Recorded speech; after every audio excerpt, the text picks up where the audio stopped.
Je m'appelle Claire Duval. J'ai 47 ans. Aux yeux du monde, je suis une femme discrète, élégante, indépendante. Je vis seule dans une maison ancienne en pierre, dans un petit village tranquille à 70 kilomètres de Paris. Je traduis des romans du japonais et de l'italien. J'entretiens un potager bio, je lis beaucoup et je ne parle à personne, ou presque.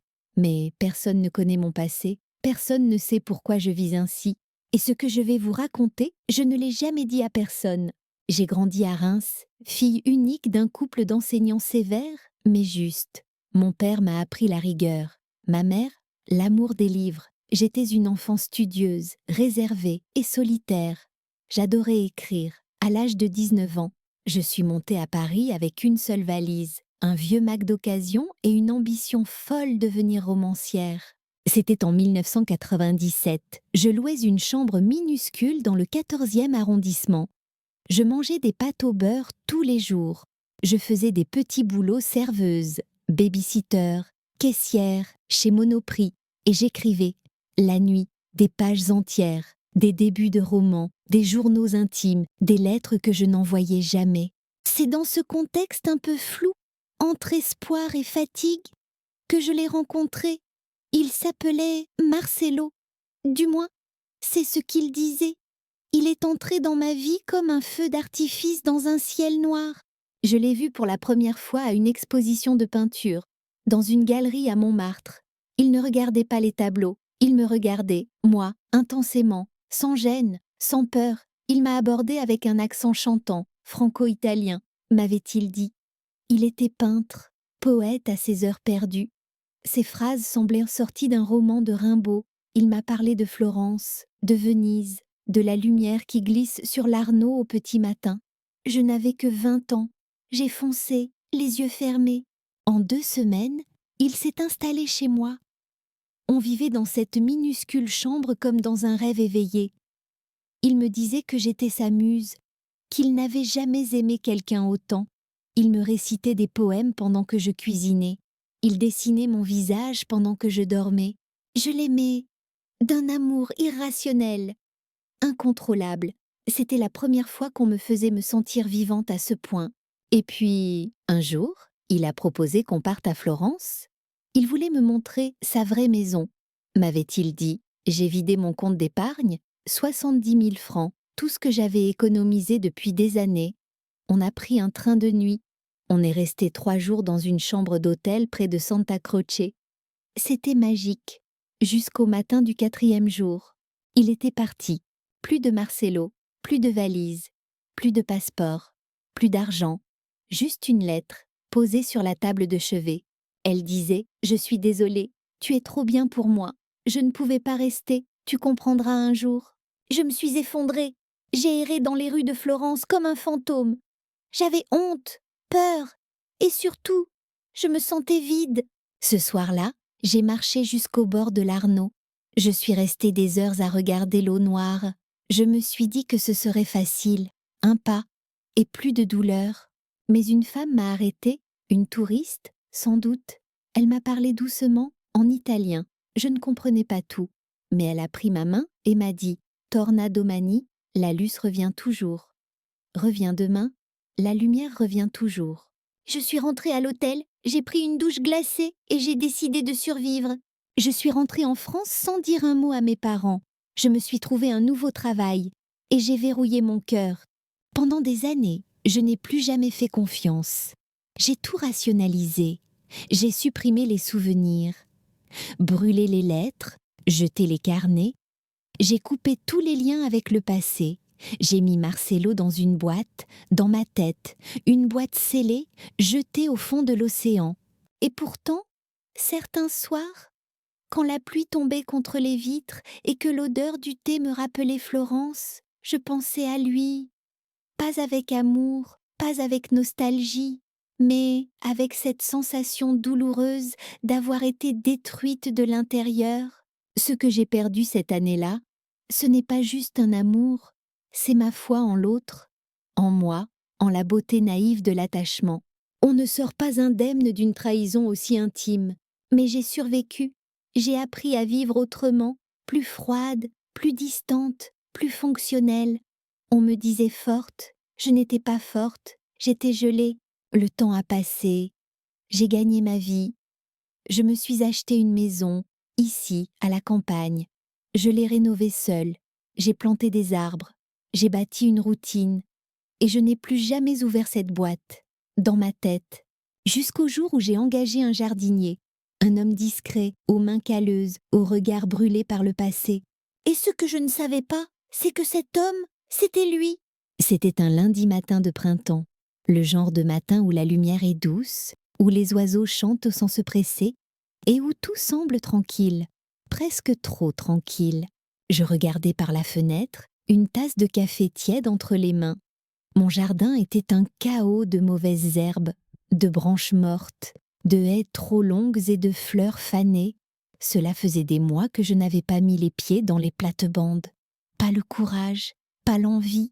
Alors j'ai fait ce que je ne fais jamais, j'ai délégué. J'ai téléchargé une application de services à domicile.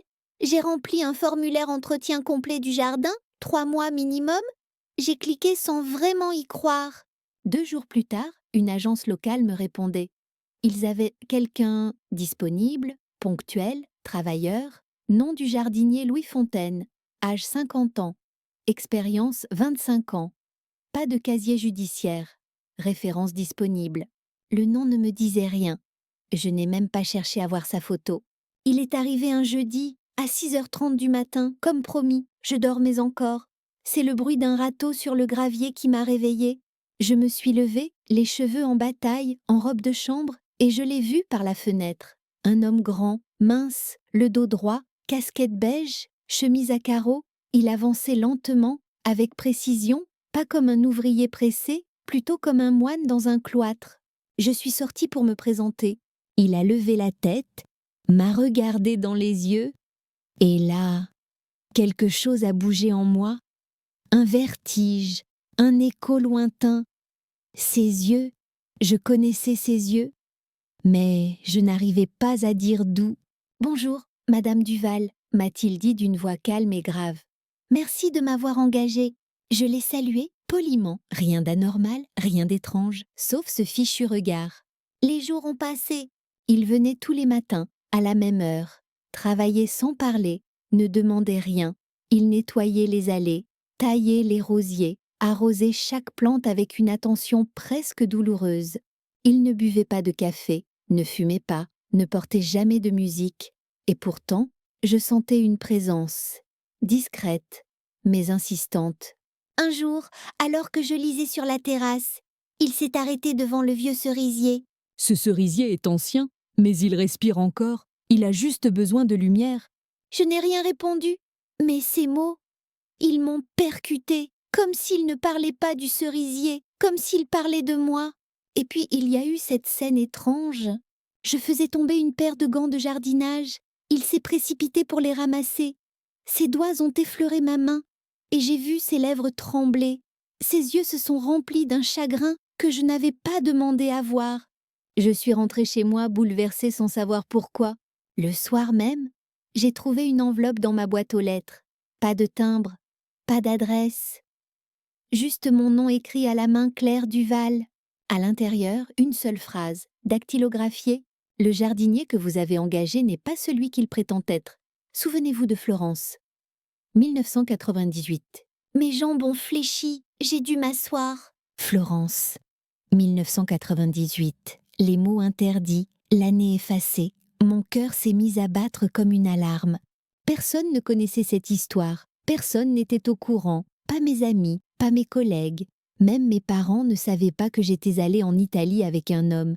Et encore moins ce qu'il m'y avait fait. Alors qui pouvait écrire ça? J'ai pensé à Louis. J'ai couru vers la fenêtre. Il n'était plus dans le jardin. Il avait terminé sa journée. Je suis descendue jusqu'au portail, fermé, calme, aucun bruit. Cette nuit-là, je n'ai pas dormi. J'ai vidé de vieilles boîtes, fouillé dans mes souvenirs. J'ai retrouvé une photo, une seule, prise à Florence. Moi, assise sur un banc, et dans le coin, floue, presque invisible, une silhouette masculine. Je l'ai agrandie. Le visage était mal défini, mais les traits, la posture, quelque chose me glaçait. J'ai cherché des photos récentes de Louis. Rien, aucune trace sur Internet. Pas de réseau social, pas de fiche publique. Un homme sans passé. Et moi, j'avais un passé qui ressurgissait sans prévenir. Le lendemain, je l'ai observé plus attentivement. Il évitait mon regard. Mais ses gestes, il ne travaillait pas comme un ouvrier. Il travaillait comme quelqu'un qui connaissait ce jardin, comme quelqu'un qui voulait le réparer. Je lui ai posé une question au hasard. « Vous avez déjà été en Italie ?» Il a répondu sans me regarder. « Oui, une fois. Il y a longtemps. Et c'est tout. » Puis, en taillant un rosier, il a dit tout bas les pivoines. Elles étaient là aussi, en 1998. Je me suis figée. Je n'avais jamais parlé des pivoines. Pas à lui, pas à personne. Et pourtant, il savait. Je suis remontée dans ma chambre. J'ai fermé la porte. Mon cœur tambourinait contre ma poitrine. Je suis restée là, assise sur mon lit, pendant des heures. La lettre sur mes genoux, la photo dans mes mains. Ce jardinier, cet homme, Louis Fontaine. Qui était-il, vraiment? Et pourquoi avait-il attendu tout ce temps pour revenir dans ma vie? À partir de ce jour-là, j'ai cessé de dormir. Je n'étais plus en paix. Chaque bruit dans la maison me faisait sursauter. Chaque regard furtif de Louis me brûlait la peau. Je me sentais observée, suivie, même quand j'étais seule. Mais le plus dérangeant, c'est que je ne savais pas si j'avais peur ou si j'étais simplement sur le point de comprendre quelque chose d'énorme. Je me suis mise à surveiller ses gestes. Il travaillait avec une précision qui dépassait le simple professionnalisme. Il ne jardinait pas. Il soignait. Il réparait. Comme s'il tentait d'effacer le temps. Comme s'il cherchait à réécrire quelque chose avec une pelle et une bêche. J'ai fouillé dans la base de données de l'application que j'avais utilisée pour l'embaucher. Son profil était vide. Pas de photos, aucune notation client. Un profil fantôme, juste un nom. Louis Fontaine. Et pourtant, chaque matin, il était là, ponctuel, silencieux, concentré. Je me suis dit qu'il fallait en avoir le cœur net. Un après-midi, j'ai simulé une conversation téléphonique à voix haute dans le jardin. Je parlais de Florence, à voix claire, je disais des choses précises. Tu te souviens du petit hôtel derrière Santa Croce? Ou encore je n'oublierai jamais la chambre 202, celle où j'ai failli mourir de chagrin. Il a levé les yeux. Ce regard, c'était comme si quelqu'un l'avait poignardé. Mais il n'a rien dit. Il a simplement ramassé son seau et a changé de zone, sans un mot. Le soir, en préparant le dîner, j'ai laissé tomber une vieille photo exprès, juste à l'entrée du salon. C'était moi, à 20 ans, à Florence. Une photo qu'il ne pouvait pas ne pas reconnaître. Quand il a franchi le seuil pour me rapporter une pile de pots de fleurs, ses yeux sont tombés sur la photo. Il s'est figé, comme pétrifié. Il a reculé d'un pas. Ses lèvres ont tremblé. Il s'est baissé, a ramassé la photo, l'a tenue comme un objet sacré. Ses doigts ont caressé la surface. Il ne savait plus que j'étais là. Il parlait tout bas, presque pour lui-même. « Je me souviens de cette robe, le vent dans tes cheveux ce jour-là. » Je suis sortie de l'ombre. « Comment tu sais ça ?» ai-je dit, la voix glaciale. Il a sursauté, m'a tendu la photo, confus, mais surtout honteux, comme un enfant pris la main dans le sac. Puis il a dit, presque inaudible, je l'ai peinte, de mémoire, des dizaines de fois. Cette phrase m'a traversée comme un couteau. Je ne savais plus quoi penser. Mes jambes tremblaient. Je lui ai arraché la photo des mains, suis montée à l'étage et j'ai verrouillé la porte. J'ai sorti une vieille boîte, enfouie dans un placard. Elle contenait les rares souvenirs que je n'avais pas osé jeter. Des photos floues, une carte postale, 2 dessins et surtout un carnet où j'avais écrit chaque détail de mon voyage en 1998. Je les ai étalés sur le sol et j'ai comparé. Les dates, les lieux, les gestes, les paroles, tout correspondait. Mais ce qui m'a vraiment fait basculer, c'est une photo de Marcelo, une seule, prise par un serveur, à l'époque, dans une pizzeria. J'ai pris cette photo et je l'ai mise à côté du visage de Louis. Même nez droit, même pli au coin des lèvres, même cicatrice derrière l'oreille gauche. J'ai senti mon ventre se tordre, mon cœur battre trop vite. Il n'y avait plus de doute. Louis était Marcelo, le fantôme du passé, l'homme qui avait volé ma jeunesse, mon argent, ma dignité, était là, chaque jour, dans mon jardin, en chair, en os et en silence. Je suis descendue, lentement, je suis sortie, il était encore là, en train de couper des tiges mortes. Je me suis approchée sans dire un mot. Je l'ai regardé travailler pendant 1 minute entière. Puis j'ai demandé « Tu te rappelles de moi, maintenant ?» Il a levé la tête, son visage s'est vidé de toute couleur, mais il a soutenu mon regard. Je n'ai jamais cessé de me souvenir. Je lui ai lancé « Pourquoi? Pourquoi tu fais ça? Pourquoi maintenant? Pourquoi après tout ce temps ?» Il a baissé les yeux. « Parce que je suis un lâche, et j'ai passé ma vie à attendre le courage de revenir. » Je ne l'ai pas laissé finir. J'ai tourné les talons, rentré chez moi, claqué la porte. J'ai pleuré, pas comme une femme adulte. J'ai pleuré comme la fille de 20 ans que j'étais, étalée au bord de l'Arno, à Florence. J'ai crié dans un coussin, j'ai tremblé de rage, de confusion, et surtout, j'ai eu peur, pas peur de lui, peur de ce qu'il réveillait en moi, de cette part de moi-même que j'avais enfermée à double tour et qu'il venait de déverrouiller sans prévenir. Je ne savais pas encore ce que j'allais faire, mais je savais une chose. Ce jardinier, cet homme, ce fantôme, n'était pas revenu par hasard. Et maintenant qu'il était là, il allait falloir affronter toute l'histoire. Le lendemain matin, je me suis levée très tôt. Avant le soleil, je suis descendue, en pyjama, sans même me laver le visage. J'ai verrouillé le portail du jardin, puis j'ai fermé la serrure intérieure. 2 tours de clé. Il ne passerait pas aujourd'hui. Je ne savais pas exactement ce que je voulais. Le confronter, le punir, l'obliger à tout avouer. Je savais seulement que je ne pouvais plus supporter le silence, ni ce regard qui me poursuivait jusque dans mes rêves.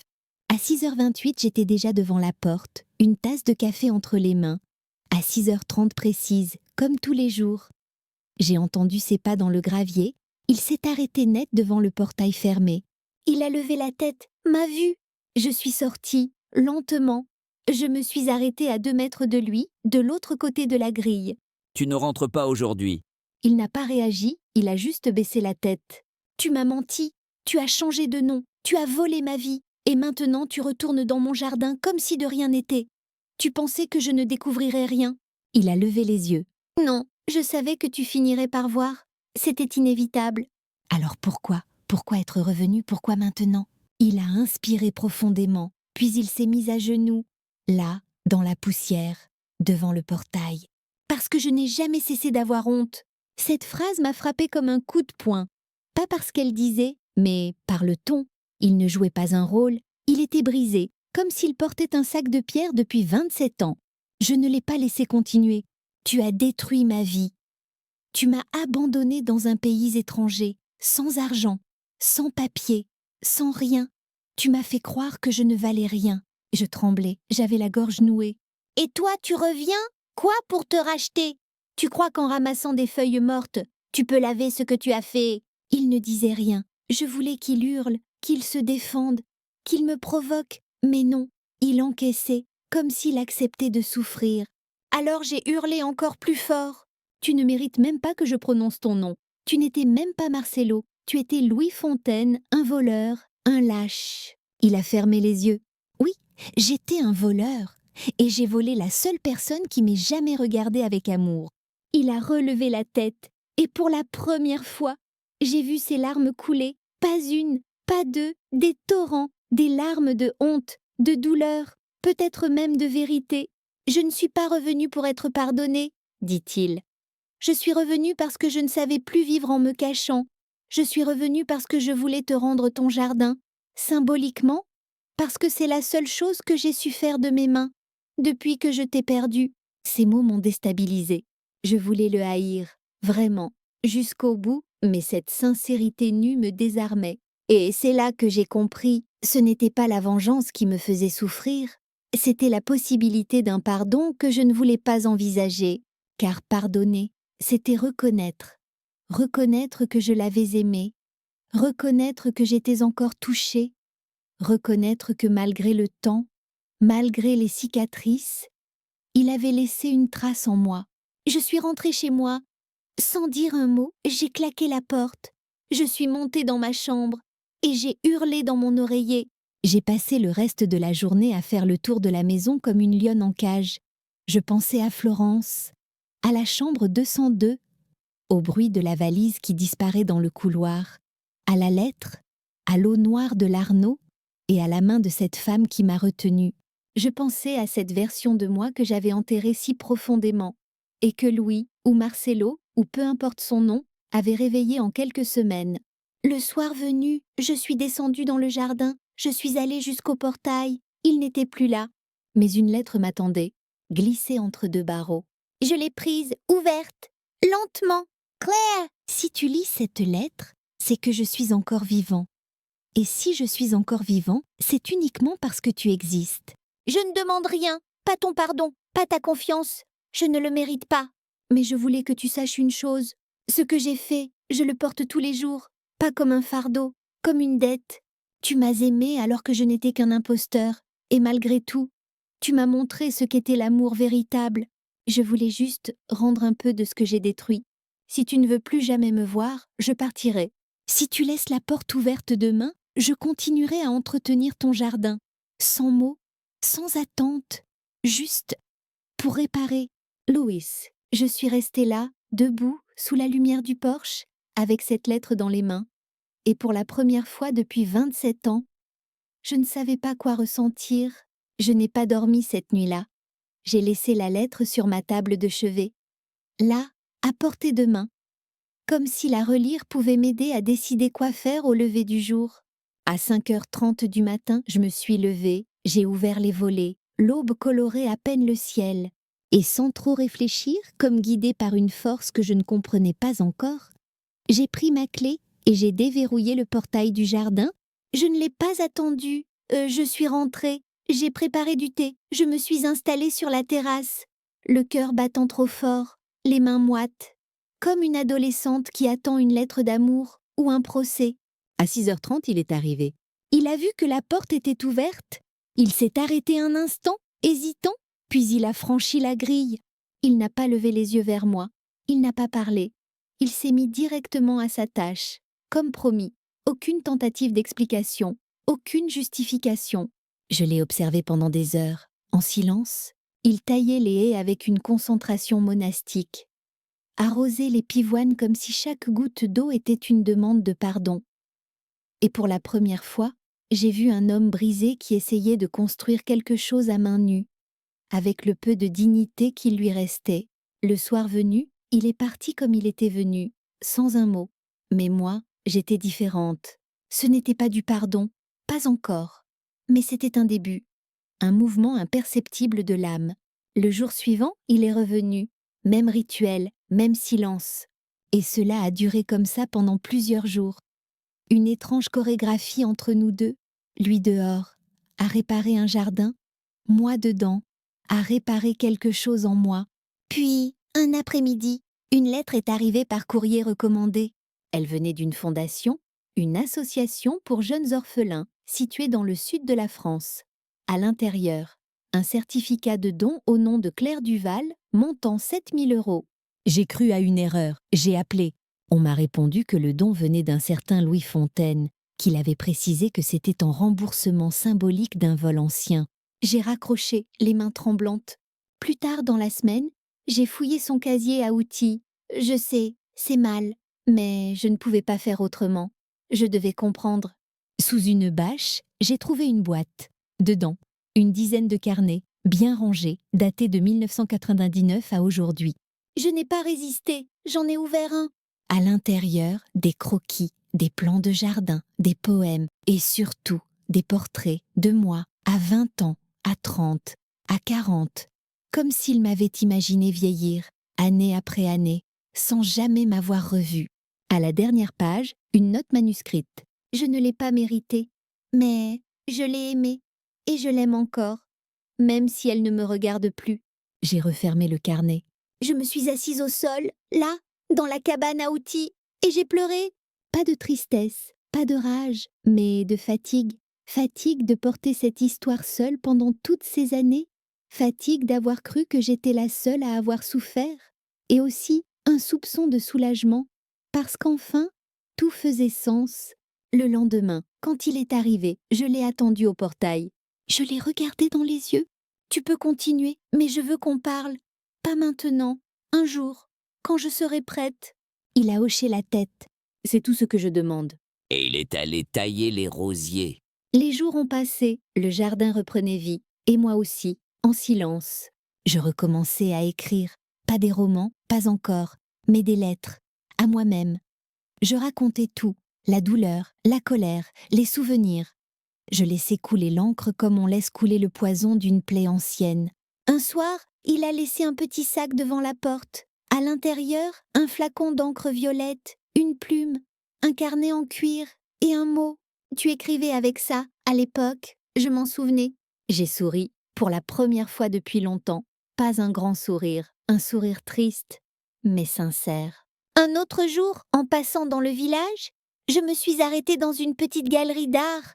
Et là, j'ai vu mon visage. Une série de tableaux, des portraits, tous signés L, F.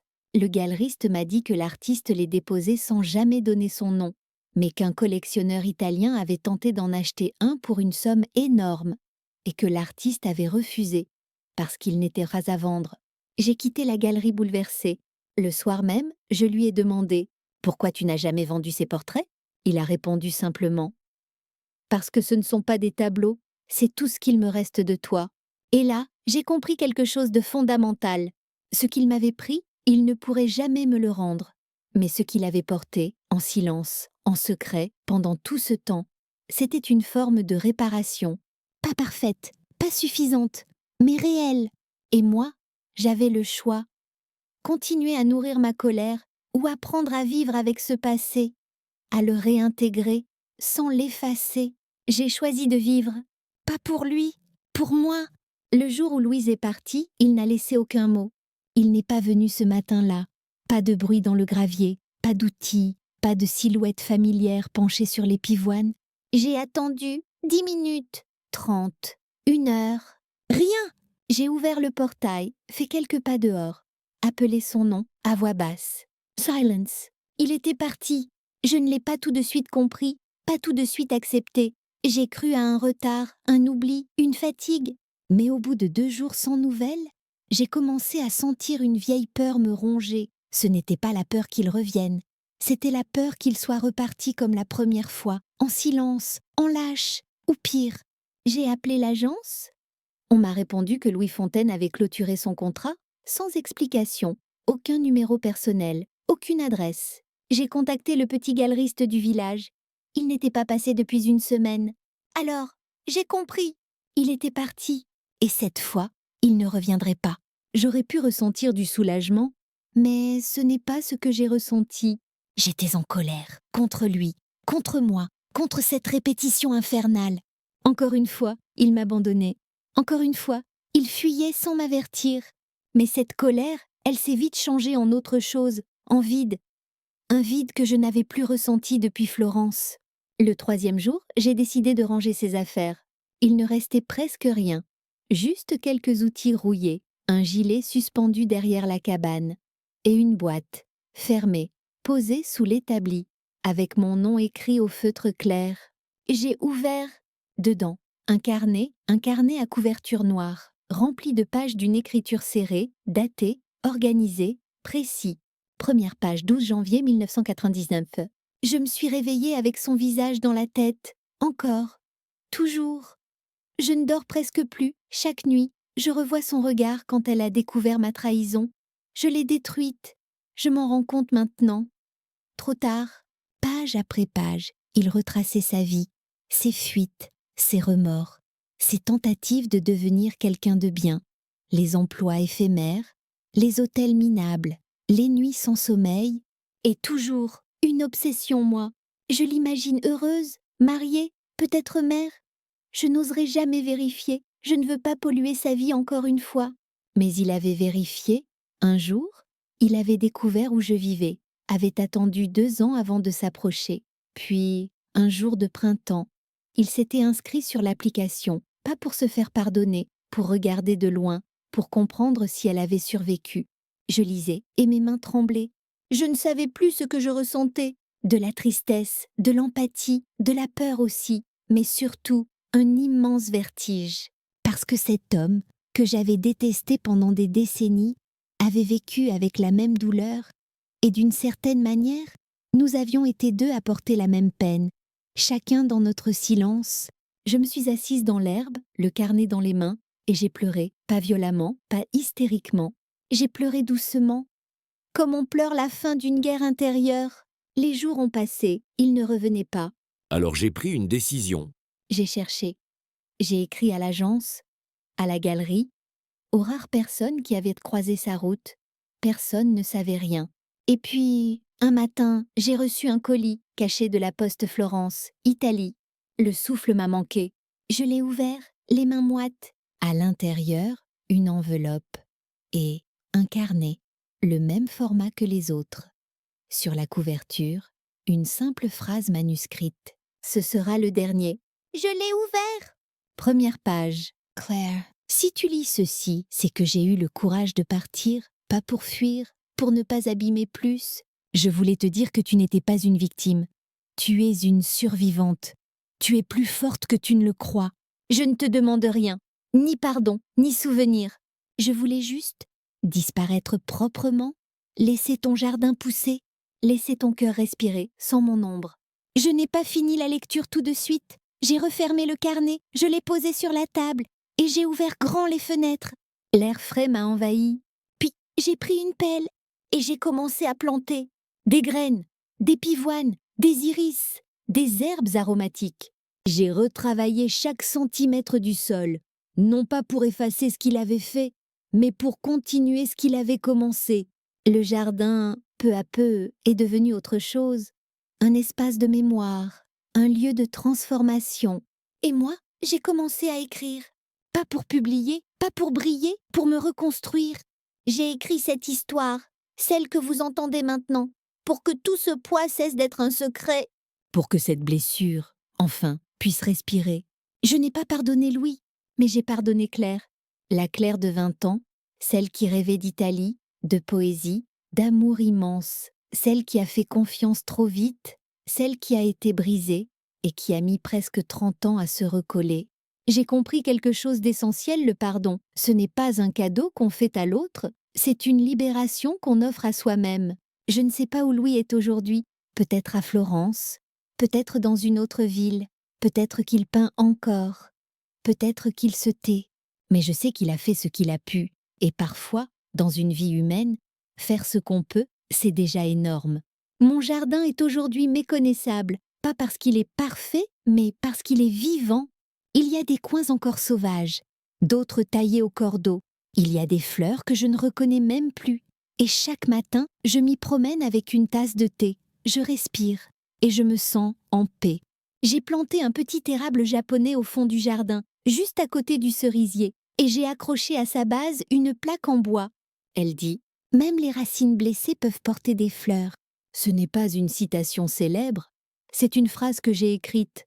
Un soir, après avoir terminé la lecture du dernier carnet, une phrase qui résume toute cette histoire. J'ai également recommencé à écrire, d'abord timidement, quelques lignes par semaine, puis un journal, puis un manuscrit. Et un jour, j'ai décidé de tout raconter. Pas pour me venger, pas pour provoquer, mais parce que je sais que je ne suis pas seule. Il y a des milliers de Claires, des femmes, des hommes, qui ont été blessés, trahis, abandonnés, et qui se sont tus par honte, par peur, par fatigue. Je vous le dis aujourd'hui, votre silence n'est pas une faiblesse, mais vous avez le droit de parler, le droit d'exister au-delà de la douleur. Quand j'ai publié mon témoignage en ligne pour la première fois, j'ai reçu des centaines de messages de personnes que je ne connaissais pas, qui me disaient « Moi aussi, j'ai aimé quelqu'un qui m'a détruit. Moi aussi, j'ai mis 20 ans à me relever. Merci de mettre des mots sur ma propre histoire. Je ne suis ni psychologue, ni experte, ni gourou. Je suis juste une femme qui a vécu quelque chose d'injuste et qui a choisi de ne pas laisser cette injustice décider de toute sa vie. Je ne glorifie pas Louis, il a fait du mal, beaucoup, mais il a aussi fait un choix rare, celui de revenir, pas pour reprendre, pour réparer, même s'il ne m'a jamais demandé de l'aimer encore, même s'il savait que je ne pourrais probablement jamais le revoir sans douleur. Et ça, je crois que c'est ce qui m'a le plus touchée. La retenue, l'humilité, l'effort sans garantie de récompense. Aujourd'hui, je suis seule, mais pas vide. J'ai réappris à être en compagnie de moi-même et j'ai appris à honorer celle que j'étais à 20 ans, sans m'en vouloir. Je garde les carnets dans une boîte. Parfois je les relis, pas toujours. Mais je sais qu'ils sont là, comme une preuve, que cette histoire a bien eu lieu et que j'en suis sortie vivante. Alors, si vous m'écoutez jusqu'ici, je vous dis ceci. Ne laissez pas votre douleur vous définir, ne laissez pas une trahison décider de votre valeur. Et surtout, ne croyez jamais que c'est trop tard. Il n'est jamais trop tard pour planter quelque chose, même dans une terre brûlée. Je ne vous demande pas d'aimer ceux qui vous ont fait du mal, mais je vous invite à vous aimer assez pour ne pas les laisser vivre en vous, encore et encore, comme un poison. Fermez la porte, mais ouvrez la fenêtre. Respirez. Et si vous avez envie de partager votre histoire, votre version, vos cicatrices, je vous invite à le faire. Ici, Maintenant, dans les commentaires, dans un carnet, dans un murmure à vous-même. Votre histoire mérite d'être racontée, votre voix mérite d'être entendue. et si cette histoire vous a touché, laissez un message, partagez-la avec quelqu'un qui en a besoin. Et abonnez-vous. Pas pour moi, pour vous, Pour ne plus jamais croire que vous êtes seul. parce que vous ne l'êtes pas.